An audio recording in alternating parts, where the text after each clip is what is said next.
Jus pesan ini Makeju sama Rinda. Enak. Karena saya ini adalah anak petani, saya ini adalah anak yang dilahirkan di keluarga yang sederhana, bahkan ekonominya terbatas gitu, tapi bisa sukses di usia muda atau bisa menjadi anggota DPRD di usia muda. Wadah Bekesa, ngobrol asik penuh inspirasi. Assalamualaikum warahmatullahi wabarakatuh dan tentunya selamat pagi. Dan hari ini Wadah Bekesa sangat-sangat beruntung sekali karena akan akan memberikan sharing cerita pengalaman tentunya dari seorang yang menurut saya beliau sangat sukses ya, baik sukses di kehidupan, karir politik, dan memang sangat sangat bisa dibilang beliau menginspirasi sekali dan tentunya sudah hadir bersama kita. Saya manggilnya Bang Udin ya. Iya. Iya, spesial sekali nih Bang Udin. Terima kasih sudah hadir di Wadah Bekesa. Dan nanti saya akan banyak sekali bertanya Bang, bahwa seorang Bang Udin yang saya tahu adalah seorang pemuda, bukan pemuda ya, sudah nggak pemuda kan nih. Maksudnya seorang sukses di usia muda, sukses karir politiknya, perjalanan karirnya itu yang mungkin menurut saya dan orang banyak sangat menarik ya. Nanti Abang ceritakan dan sekarang boleh Abang perkenalan sedikit ke. Baik, terima kasih. Assalamualaikum warahmatullahi wabarakatuh. Selamat pagi, salam cinta, salam damai buat kita semua. Siapa yang harus saya sapa ya? Banyak Bang di luar sana. Saya harus memulai menyapanya hostnya dulu. Iya. Terima kasih Mbak Satriani yang udah mengundang saya di Wadah Bekesa ini dan juga ownernya juga, Jess. Saya harus menyampaikan terima kasih kepada Pak Rudini, dai pramuka yang ganteng, sangat berprestasi di dunia kedaian. Benar. Beliau sangat sangat banyak sekali ide-ide beliau yang salah satunya adalah hari ini nih Bang, wujud nyatanya nih. Iya, silakan Abang. Iya, saya sebagaimana yang disampaikan oleh Mbak Satriani tadi bahwa memang sebenarnya dalam buku Bima di Timur Borneo ini udah saya sampaikan secara gamblang tentang perjalanan hidup saya mulai masa kecil, masa remaja, kemudian mahasiswa dan berkarir di politik sampai akhirnya bisa dibilang ya berprestasi dalam politik kan gitu. Iya, benar.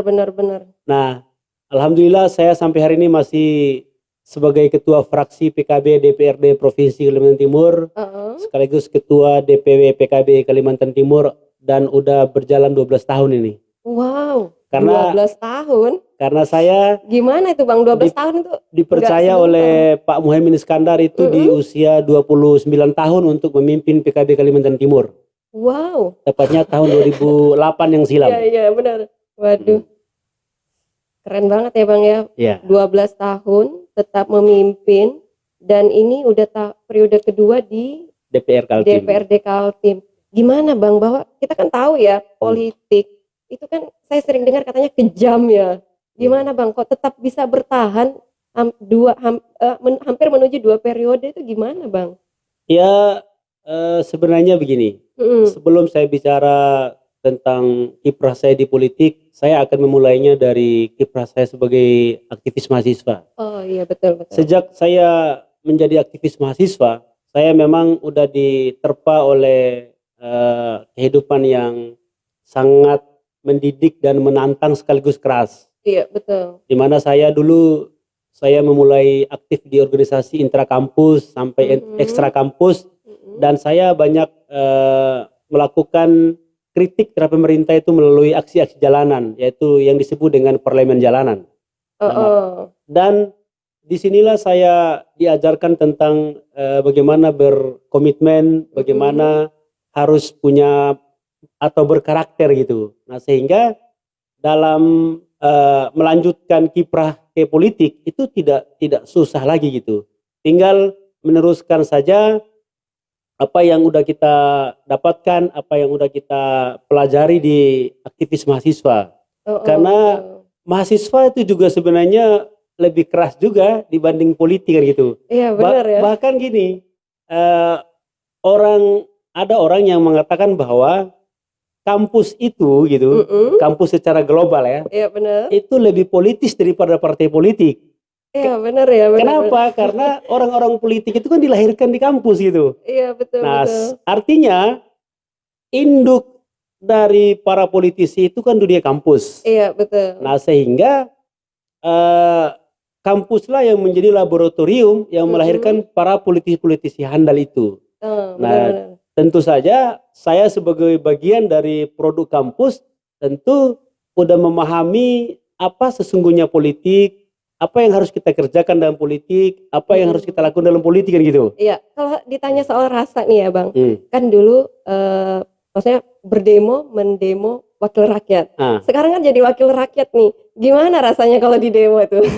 Rasanya manis asam asin. Oh gitu ya? Biasa-biasa saja maksudnya. Oh biasa saja. Artinya bahwa dulu kita pernah menjadi bagian dari aktivis mahasiswa yang bergerak di jalanan, yang bergerak di panggung-panggung forum dialog, seminar dan apapun bentuknya ya. Nah, ketika saya menjadi anggota DPRD, saya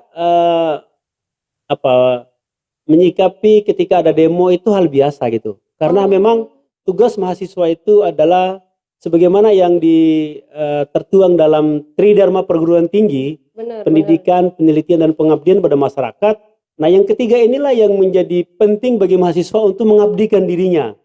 Apa itu pola atau cara melakukan pengabdian? Banyak. Misalnya selalu berada di barisan rakyat yang terzolimi, yang dirampas haknya, yang diberlakukan tidak adil, yang diberikan kebijakan yang tidak pro rakyat atau tidak pro masyarakat. Nah, mahasiswa harus maju menjadi garda terdepan. Karena mahasiswa itu adalah agent of change, agent of control. Nah, sehingga mahasiswa harus melakukan aksi-aksi, termasuk aksi demo. Makanya kalau saya kemarin ketika ada mahasiswa melakukan aksi demo di DPRD Kaltim dengan berbagai macam isu ya. Yang kemarin yang ramai itu adalah isu menolak RUU KPK, kemudian RUU KUHP dan seterusnya. Meskipun demonya agak berbeda dengan demo kami yang lalu, tapi saya anggap itu biasa aja. Karena sebagai mantan demonstran yang tentu memahami setting aksi, manajemen aksi, tentu saya sangat memahami luar dalam terhadap apapun yang menjadi aksi teman-teman mahasiswa. Sepanjang memang aksinya itu adalah aksi yang tidak merusak, tidak mengganggu stabilitas, dan tidak mengganggu orang yang sedang beraktivitas. Iya benar. Nah kalau kita lihat kan di buku, saya ada baca buku Abang juga ya. Abang ada menulis beberapa buku ya sudah Bang ya? Baru 2 buku. Baru 2 buku. Abang ini kan lahir dan besar di Bima ya? Iya. Kok hijrahnya ke Borneo gitu? Nggak takut gitu bersaing dengan orang di sini? Gimana? Saya memang lahir di Bima. Kemudian bapak saya ini kan pedagang, jadi berdagang sampai ke Kota Daeng ya, Kota Makassar. Akhirnya saya juga hijrah ke Makassar. Makassar dulu ya? Ikut orang tua saya. Kemudian karena dengan segenap kenakalan anak-anak di Makassar, saya dipulangkan oleh bapak saya karena bapak saya bilang gini, kalau kamu ini terus-menerus tinggal di Makassar, apalagi kehidupannya di pasar ya, pasar Terong, Makassar, kamu bakal rusak masa depanmu. Karena jadi preman ya? Kehidupan pasar itu banyak memberi kenakalan-kenakalan yang sebenarnya usil ya. Betul. Usil misalnya ya mencuri, tapi mencurinya bukan mencuri benaran gitu ya. Iseng lah ya. Sekedar iseng gitu kan, kenakalan remaja gitu.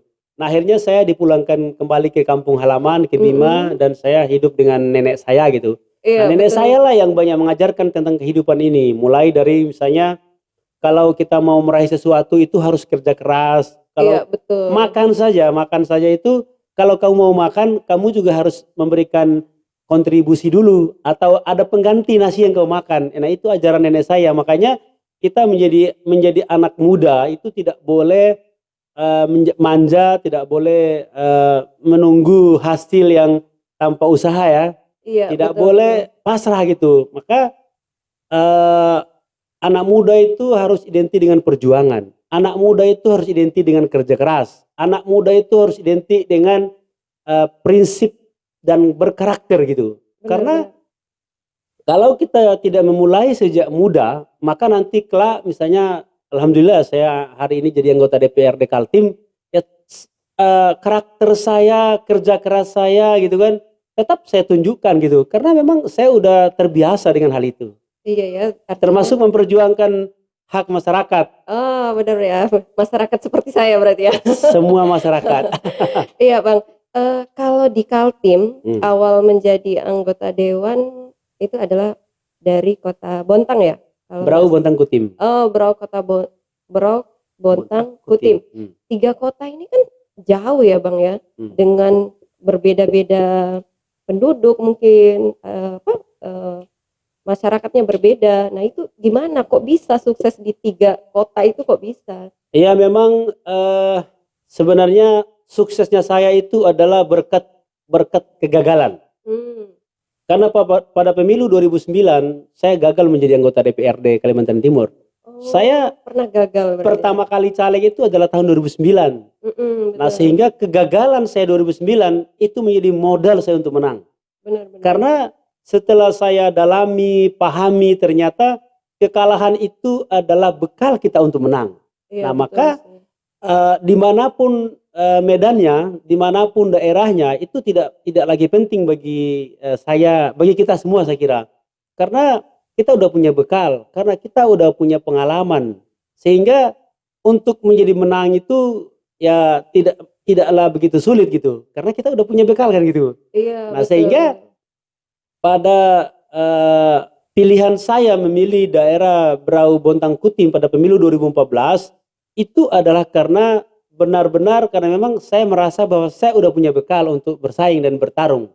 Memang saya belum begitu familiar di Berau Bontang Kutim, tapi dengan bekal dan pengalaman kalahnya saya pada pemilu 2009, maka menjadi itu adalah modal kekuatan saya untuk menang pada pemilu 2014.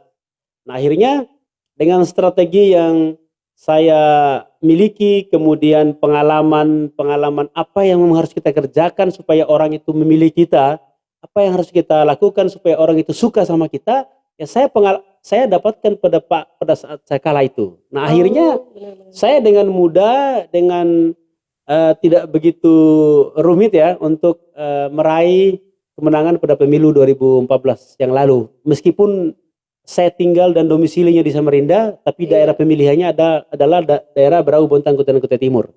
Artinya memang belajar dari kekalahan Kekalahan, ya. kegagalan. Iya, Bang, kita break sejenak, kita Oh iya. menikmati air putih ya. Oke. Iya, jadi Bang Udin ini kalau saya lihat sangat-sangat ini ya, menginspirasi sekali kaum muda. Dan nanti ada satu pertanyaan saya, Bang. Abang kan terhitung masih muda ya, baik di partai, baik di anggota dewan. Ada perasaan nggak sih misalnya agak takut dengan yang lebih senior, atau ada perasaan ketika ingin menyuarakan suatu suara yang artinya membela rakyat, tapi ntar saya nggak enak nih sama salah satu senior. Nah, itu gimana Bang? Minum dulu. Ya memang menjadi anggota DPR di usia muda itu bagi saya itu adalah takdir Tuhan ya. Iya, betul. Kenapa saya bilang takdir Tuhan?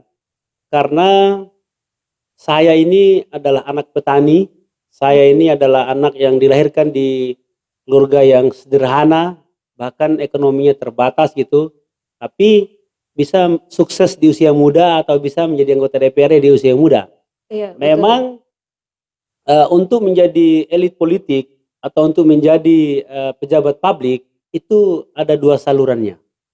Yang pertama adalah salurannya adalah saluran yang berproses, penuh dengan kerja keras, penuh dengan tantangan, atau bisa disebut dengan contohnya saya. Iya, betul. Saluran pertama, ya misalnya saya anak petani kan, Dari kuliah Bima. perantau dari kampung, dari Iya. Bima, kemudian ke Samarinda, kuliah di Mula Mula Warman, Warman. berproses menjadi aktivis, kemudian masuk di dunia politik praktis Iya. dan sukses jadi anggota DPR kan gitu. Iya, betul. Nah, artinya ini adalah satu saluran yang memang mau tak mau, suka tidak suka harus dihadapi dengan kerja keras dan kerja sungguh-sungguh. Betul. Yang kedua, salurannya itu adalah saluran anak muda yang lahir dari kelompok atau rahimnya bangsawan ekonomi, anak pejabat publik, Iya, atau benar-benar. anaknya memang anak Sudah. dari keturunan bangsawan. Iya. Nah, mereka inilah yang yang di usia muda juga sukses. Contohnya ya, misalnya ada anaknya ketua DPRD, Iya, anaknya betul. wali kota, anaknya bupati gitu kan, Benar, anaknya macam-macam ini. Bahkan anaknya presiden atau anaknya menteri juga banyak di sini itu. Nah, Iya, artinya betul. ini saluran yang kedua. Mhm. Tapi saluran yang kedua ini saya kira memang mereka harus perlu diajarkan tentang bagaimana tentang kerakyatan, kehidupan masyarakat di arus bawah ya. Iya, betul. Karena mereka tidak pernah berproses. Iya, Mereka benar. tidak pernah mengalami proses dinamika yang luar biasa keras, yang luar biasa tantangannya juga berat itu kan. Nah, kalau saya kan jelas.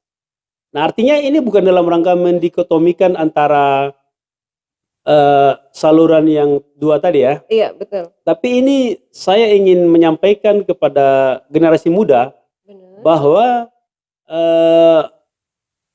mau saluran A atau saluran B itu nggak ada soal. Sepanjang Iya. kita punya komitmen yang kuat untuk membela rakyat, sepanjang kita memiliki rasa keberpihakan kepada rakyat. Betul, betul. Nah, kembali pertanyaannya Mbak Satriani tadi terkait dengan apakah nggak ada rasa sungkan dengan para senior ketika misalnya mau melakukan sesuatu? Nggak ada sebenarnya. Kenapa? Karena memang udah saya ini kan atau teman-teman yang udah bekerja di panggung parlemen jalanan ketika masuk menjadi parlemen benaran atau parlemen sungguhan, Iya, iya. itu biasa aja gitu tanpa harus melihat senioritas di sana. Kenapa? Karena tidak ada senioritas di DPRD. Karena di DPRD itu prinsip kerjanya itu adalah kolektif kolegial. Mau dari ketua DPRD-nya, wakil ketua DPRD-nya, anggota biasa itu punya hak yang sama gitu. Sama. Punya hak yang sama. Karena dalam undang-undang diatur bahwa anggota DPRD itu memiliki 3 fungsi utama. Yang pertama adalah budgeting, Iya. yang kedua adalah legislasi, yang ketiga adalah pengawasan. Betul, Jadi betul. tidak ada kelebihan yang menonjol dari misalnya saya misalnya anggota biasa kemudian dengan ketua DPRD, nggak ada kelebihan yang menonjol. Ketua DPRD itu keunggulannya atau kelebihannya itu adalah dia hanya memiliki fungsi administrasi. Iya, karena benar. dia yang menandatangani, Mengesahkan. kemudian dia yang memimpin rapatnya kan itu kan. Benar. Tapi kalau soal kerja pembelaan kepada rakyat itu sama gitu. Jadi Iya. prinsip kerja DPRD itu adalah kolektif kolegial. Nah, maka udah jelas tidak ada senioritas di sini sepanjang memang kita punya aspirasi yang kita dapatkan dari masyarakat, kita punya atau pernah mendengar keluh kesahnya masyarakat, kita akan sampaikan di forum manapun kan gitu kan. Iya, Termasuk betul. dengan gubernur pun kita itu kan mitra sejajar. Jadi DPRD itu dengan gubernur itu mitra sejajar. Jadi bukan berarti seorang gubernur dia kemudian menjadi leluasa memiliki kewenangan utuh, enggak. Sama-sama kita ini dipilih rakyat. Jadi di Kalimantan Timur ini ada 47 orang yang dipilih oleh rakyat. Betul. 45 anggota DPRD dan gubernur dan wakil gubernur kan gitu. Benar. Nah, artinya kita sama-sama ditugaskan oleh rakyat untuk menjadi pejabat baik di eksekutif maupun di legislatif gitu. Sehingga ketika memang ada kebijakan yang tidak berorientasi kepada rakyat, maka pilihannya itu adalah ya kritik atau kita minta untuk dibatalkan atau untuk digantikan gitu. Iya, betul. Nah, Ada jadi pilihan ya, Bang ya? jadi Mm-mm. menjadi anggota DPRD itu tidak harus misalnya dia muda kemudian harus menghormati yang tua, Iya, enggak. Karena benar. sama-sama. Jadi duduk sama tinggi, duduk sama rendah, berdiri sama tinggi di sana di Oh, DPRD. iya benar ya, Jadi nggak ada benar. senioritas di sana. Iya. Termasuk saya misalnya ketika ada perjuangkan aspirasi masyarakat, misalnya terkait dengan banyak ya, misalnya yang hari ini lagi rame gitu, misalnya tarif jalan tol Iya, benar itu gimana yang itu, Bang? ditetapkan sepihak dan melukai rasa keadilan rakyat Kalimantan Benar, Timur. benar. Meskipun ini ranahnya pemerintah pusat, tapi pembangunan jalan tol itu adalah menggunakan 3 sumber dana. Yang pertama adalah APBD, Mhm. yang kedua adalah APBN, yang ketiga adalah investor. Nah, saya selaku wakil rakyat akan terus berteriak, akan terus menyampaikan sikap saya bahwa saya akan menolak tarif tol yang 1.000 per kilo itu, dan saya minta keadilan supaya diturunkan. Iya, benar-benar. Gitu Mbak Satriani. Iya, menarik sekali ya bahwa memang kesuksesan Bang Udin ini sudah dimulai dari sejak kecil ya Bang ya, bahwa dan sangat menginspirasi sekali bagi kaum rebahan di luar sana. Kalau sekarang kan bahasanya kaum rebahan ya, bahwa memang sesuatu kesuksesan itu harus diperjuangkan. Nah ini Bang, sekarang ini kan kita lagi pandemi ya. Iya. Berbicara soal pandemi, bagaimana nih seorang Bang Udin, anggota dewan menyikapi pandemi yang ada saat ini, dan khususnya mungkin untuk kita di Kalimantan Timur, ada pesan yang ingin disampaikan barangkali? Soal pandemi ini memang kita itu DPR Kaltim ya tersandra oleh SKB 2 menteri, surat keputusan bersama 2 menteri, yaitu Menteri Keuangan dan Menteri Dalam Negeri. Nah, akhirnya itu yang menjadi pijakan pemerintah provinsi untuk mengambil langkah-langkah dalam rangka menyikapi dan menghadapi COVID-19 ini. Meskipun DPRD Kaltim juga tidak tinggal diam. Iya, Kita betul. sebagai representasi rakyat Kalimantan Timur, kita terus berupaya untuk menjadi terlibat dalam rangka menanggulangi dan mencegah COVID-19 ini. Salah satu langkah konkretnya DPRD Kaltim adalah membentuk panitia khusus percepatan penanganan dan penanggulangan COVID-19 di Kalimantan Timur. Dan kami anggota DPRD terus mendorong pemerintah agar betul-betul memberikan perhatian kepada masyarakat yang terdampak COVID. Nah, alhamdulillah menurut informasi yang saya dapat info dari beberapa kepala dinas bahwa udah ada cair bantuannya, dan kemarin baru dicairkan kurang lebih 28.000 KK ya, se-Kalimantan Timur melalui Dinas Sosial. Minggu lalu udah cair kurang lebih 3.000 di Dinas Pariwisata. Nah, Dinas Perikanan Kelautan, Perdagangan ini saya belum cek karena kebetulan memang kami baru rapat pansus-pansus yang lain. Iya, betul, begitu betul. Mbak. Tapi COVID ini sebenarnya tidak bisa kita hadapi dengan dengan emosional. Iya, Kita harus menghadapi COVID ini dengan kepala dingin, dengan kesabaran dan ketabahan. Karena virus ini kan tidak kelihatan gitu, bukan Iya, makhluk betul. yang terlihat yang bisa kita, misalnya dia lewat kita hindar gitu, enggak Iya, gitu. benar-benar. Nah, akhirnya memang ini butuh kesabaran kita. Makanya saya setuju sebenarnya untuk menghidupkan ekonomi Kalimantan Timur, kita harus berdamai dengan COVID. Iya, siap. Karena kalau kita tidak berdamai dengan COVID, maka kita akan menjadi orang yang takut, tidak beraktivitas, ekonomi lumpuh, maka khawatirnya kita justru mati gara-gara nggak makan, kelaparan gitu. Iya, benar, dan itu yang sangat dikhawatirkan ya Bang ya. Iya Abang, kembali lagi ke tema kita, bahwa Abang orang Bima tapi suksesnya di Kalimantan Timur. Nah, ada tips Bang yang perlu disampaikan kepada kaum rebahan di luar sana, bagaimana nih seorang dari Bima tapi suksesnya ini di Kalimantan Timur gitu. Wahai kaum muda atau para pemuda Kalimantan Timur, satu hal yang ingin saya sampaikan bahwa siapkan bekal dan siapkan diri kalian menghadapi peralihan tongkat estafet kepemimpinan di semua level, di semua bidang. Iya. Karena kita harus meyakini 100 bahkan 1000% bahwa regenerasi itu adalah suatu keharusan. Iya, Regenerasi itu siap. adalah sunatullah. Benar. Maka menghadapi regenerasi atau peralihan kepemimpinan di semua tingkatan ini, anak muda harus memiliki bekal. Apa bekalnya? Bekal pertama adalah harus banyak belajar, harus banyak membaca literatur, kemudian referensi gitu. Yang Iya. kedua adalah anak muda harus memperkuat karakter. Karena kepemimpinan itu tidak akan bisa berhasil ketika tidak memiliki karakter. Iya, Jadi saya betul. kira dua ini cukup untuk modal anak muda untuk menghadapi regenerasi yang selalu saya sampaikan bahwa ini adalah keharusan, sunatullah dan mutlak terjadi. Kalau sekali gagal itu jangan dianggap sebagai akhir segalanya. Iya, betul. Karena orang-orang sukses, orang-orang menang hari ini itu adalah barisan orang-orang yang pernah gagal. Barisan orang-orang yang pernah kalah gitu. Karena kesuksesan itu berawal dari kegagalan. Kemenangan itu berawal dari kekalahan. Nah, maka jangan pernah putus asa, kuatkan mental, kuatkan karakter untuk menjadi pemimpin Indonesia, Kalimantan Timur, Samarinda ke depannya. Iya. Mungkin ini. Iya, Bang. Boleh dilanjut sedikit ya, Bang ya? Iya. Ini kan sudah sampai di DPRD Karangpaci. Iya. Siap menuju ke Senayan nggak nih, Bang?